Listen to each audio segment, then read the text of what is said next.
बिस्मिल्लाहिर्रहमानिर्रहीम। मुहर्रम हराम अय्याम अज़ादारिया सैयदुश्शहदा अलैहिस्सलाम। यकीनन इन अय्याम में हम कोशिश करें कि इमाम हुसैन अलैहिस्सलाम की ज़्यादा से ज़्यादा मार्फत और मजालिस और गिरिया उजारी में वक्त गुजारें। इसी इन्वान से चंद चीज़ें आपके सामने बयान करनी हैं। उनमें से पहली चीज़ ये है, यकीनन आप लोगों ने नाम सुना होगा अशअस बिन कैस किंदी, जो मौलाए कायनात अली अलैहिस्सलाम का सरसक दुश्मन और मौला से जंग भी की और साथ साथ आखिरी वक्त तक मौला का मुखालिफ रहा। उसका एक बेटा है मोहम्मद बिन अशअस।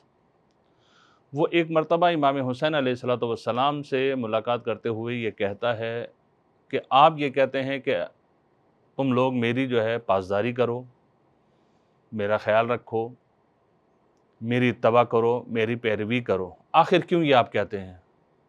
आपकी क्या बरतरी हम लोगों पर जो है वो हासिल है?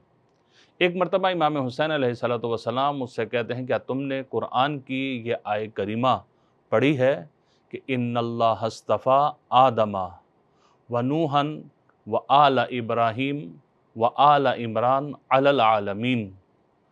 ये आयत पढ़ी है? वो कहता है बिल्कुल, परवरदिगार आलम ने कुरान मजीद में कहा है। तो एक मरतबा इमाम हुसैन अलैहिस्सलाम मोहम्मद बिन अशअस से ये कहते हैं कि आले इब्राहीम को परवरदिगार आलम ने बरतरी दी है और रसूल अकरम सल्लल्लाहु अलैहि वसल्लम आले इब्राहीम में से हैं, और जब रसूल अकरम आले इब्राहीम में से हैं तो मैं उनका नवासा हूँ।